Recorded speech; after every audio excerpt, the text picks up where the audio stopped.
ಕನ್ನಡ ವಾಹಿನಿಗೆ ಸ್ವಾಗತ. ನಾಗರಾಳ ಎಸ್ಪಿ ಗ್ರಾಮ ಪಂಚಾಯಿತಿ ವ್ಯಾಪ್ತಿಯ ಸಬ್ಬಲಹುಣಸಿ ಗ್ರಾಮದಲ್ಲಿ ವಿಶೇಷ ಗ್ರಾಮ ಸಭೆ ನಡೆದಿದೆ. ಗ್ರಾಮ ಪಂಚಾಯತ್ ಅಧ್ಯಕ್ಷರ ಅಧ್ಯಕ್ಷತೆಯಲ್ಲಿ ಸಭೆ ನಡೆದಿದ್ದು, ಸಭೆಗೆ ತಾಲೂಕು ಪಂಚಾಯತ್ ಇಒ ಮಲ್ಲಿಕಾರ್ಜುನ ಬಡಿಗೇರ್ ಭಾಗಿಯಾಗಿದ್ದರು. ನೋಡಲ್ ಅಧಿಕಾರಿಯಾಗಿ ತಾಲೂಕು ಪಶು ಇಲಾಖೆ ಅಧಿಕಾರಿಗಳು ಜಾಧವ್ ಭಾಗಿಯಾಗಿದ್ದರು.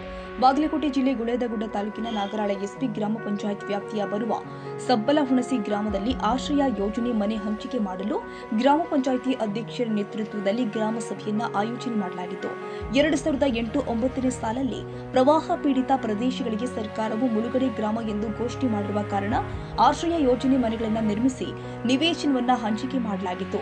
ಉಳಿದ ಖಾಲಿ ಜಾಗವನ್ನ ಈಗ ಗ್ರಾಮ ಪಂಚಾಯಿತಿ, ತಾಲೂಕು ಪಂಚಾಯಿತಿ ಹಾಗೂ ಕಂದಾಯ ಇಲಾಖೆ 3 ಇಲಾಖೆ ಅಧಿಕಾರಿಗಳು ಸೇರಿ ನಾಗರಾಳ ಎಸ್ಪಿ ಗ್ರಾಮ ಪಂಚಾಯಿತಿ ವ್ಯಾಪ್ತಿಗೆ ಬರುವ ಸಬ್ಬಲಹುಣಸಿ ಗ್ರಾಮದಲ್ಲಿ ವಿಶೇಷ ಗ್ರಾಮ ಸಭೆಯನ್ನ ಗ್ರಾಮ ಪಂಚಾಯಿತಿ ಕಾರ್ಯದರ್ಶಿಗಳು ಆದ ಪ್ರವೀಣ್ ಸಿಂಗ್ರಿ ಹಾಗೂ ಸಿಬ್ಬಂದಿ ವರ್ಗದವರು ಸೇರಿ ಏರ್ಪಡಿಸಿದ್ರು. ಸಭೆಯಲ್ಲಿ ಗ್ರಾಮ ಪಂಚಾಯಿತಿಯ ಎಲ್ಲಾ ಸದಸ್ಯರು ಹಾಜರಿದ್ದರು. ತಾಲೂಕು ಪಂಚಾಯಿತಿ ಕಾರ್ಯನಿರ್ವಾಹಕ ಅಧಿಕಾರಿಗಳು ಮಲ್ಲಿಕಾರ್ಜುನ್ ಬಡಿಗೇರ್, ತಾಲೂಕು ಪಶು ವೈದ್ಯಾಧಿಕಾರಿಗಳು ಜಾಧವ್, ಪೊಲೀಸ್ ಇಲಾಖೆ ಸಿಬ್ಬಂದಿ ಮತ್ತು ಊರಿನ ಗಣ್ಯರು, ಯುವಕ ಮಿತ್ರರು, ಮಹಿಳೆಯರು, ನೂರಾರು ಸಾರ್ವಜನಿಕ ಸೇರಿದ್ರು. ಸಭೆಯಲ್ಲಿ ಗ್ರಾಮ ಪಂಚಾಯಿತಿ ಕಾರ್ಯದರ್ಶಿಗಳು ಆಗಿರುವಂತಹ ಪ್ರವೀಣ್ ಸಿಂಗ್ರಿ ವಿಷಯವನ್ನ ಓದಿ ಹೇಳಿದ್ದಾರೆ. ಸಾರ್ವಜನಿಕರು ಮೊದಲು ನಮ್ಮೂರಲ್ಲಿ ಸ್ಮಶಾನವನ್ನ ರದ್ದು ಮಾಡಿ ಅದು ಊರಿನ ಮಧ್ಯದಲ್ಲಿ ಆಯ್ಕೆ ಮಾಡಿದಂತಹ ನಾಗರಾಳ ಗ್ರಾಮ ಪಂಚಾಯಿತಿ ಪಿಡಿಒ ಜ್ಯೋತಿ ಗೋವನಕಪ್ಪ ಎಂಬ ಪಿಡಿಒ ಅವರು ದುರುದ್ದೇಶದಿಂದ ನಮ್ಮೂರಿನ ಮಧ್ಯಭಾಗದಲ್ಲಿ ಮಷೀನ್ ಸ್ಮಶಾನವನ್ನ ಸಬ್ಬಲಹುಣಸಿ ಗ್ರಾಮದ ಯಾವ ಸಾರ್ವಜನಿಕರು ವಿಷಯ ತಿಳಿಸದೆ ಸ್ಮಶಾನ ಜಾಗವನ್ನ ಮಂಜೂರು ಮಾಡಿದ್ದಾರೆ. ಅವರನ್ನ ಮೊದಲು ಕಲಿಸಿ ಎಂದು ಗ್ರಾಮದ ಮುಖಂಡ ಭೀಮನಗೌಡ ಹಾಗೂ ಬಸವರಾಜ್ ವೈದ್ಯ ಇನ್ನು ಅನೇಕ ಯುವಕರು ಜ್ಯೋತಿ ಪಿಡಿಒ ಅವರನ್ನ ತರಾಟೆಗೆ ತೆಗೆದುಕೊಂಡಿದ್ದಾರೆ.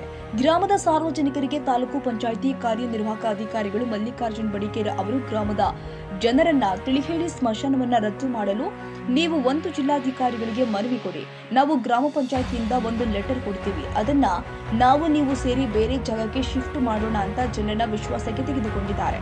ಆದ್ರೂ ಕೂಡ ಹಠ ಬಿಡದೆ ಗ್ರಾಮಸ್ಥರು ಮೊದಲಿನ ಪಿಡಿಒ ಜ್ಯೋತಿ ಗೋನಪ್ಪ ಅವರನ್ನ ಕರೆತನ್ನಿ ಎಂದು ಗ್ರಾಮಸ್ಥರು ಹಠ ಹಿಡಿದಿದ್ದಾರೆ.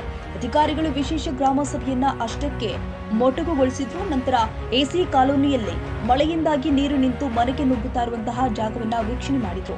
ಎಸ್ಸಿ ಕಾಲೋನಿಯ ಜನರಿಗೆ ಶಾಶ್ವತ ಪರಿಹಾರ ಮಾಡಲು ತಾಲೂಕು ಪಂಚಾಯಿತಿ ಮಲ್ಲಿಕಾರ್ಜುನ್ ಬಡಿಗೇರರವರು ಸ್ಥಳದಲ್ಲಿ ಗ್ರಾಮ ಪಂಚಾಯಿತಿ ಇಂಜಿನಿಯರ್ ಅವರಿಗೆ ದೂರವಾಣಿ ಮೂಲಕ ಎಸ್ಟಿಮೇಟ್ ಮಾಡಿ ಹೇಳಿದ್ರು. ನಂತರ ನಮ್ಮ ಗುಳೇದಗುಡ್ಡ ತಾಲೂಕು ಪಂಚಾಯಿತಿ ಕಾರ್ಯನಿರ್ವಾಹಕ ಅಧಿಕಾರಿಗಳು ಮಲ್ಲಿಕಾರ್ಜುನ್ ಬಡಿಗೇರರವರು ಸವಿಸ್ತಾರವಾಗಿ ಮಾತನಾಡಿದ್ರು.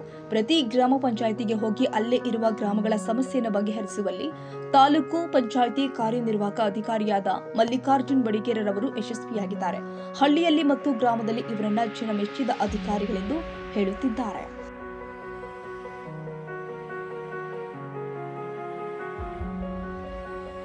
ತಾಜಾ ಸುದ್ದಿಗಾಗಿ ಎಂಟಿವಿ ನ್ಯೂಸ್ 24x7ಗೆ ಸಬ್ಸ್ಕ್ರೈಬ್ ಮಾಡಿ ಮತ್ತು ಬೆಲ್ ಐಕಾನ್ ಅನ್ನು ಒತ್ತಿ. ತಪ್ಪದೇ ಲಿಂಕ್ ಶೇರ್ ಮಾಡಿ.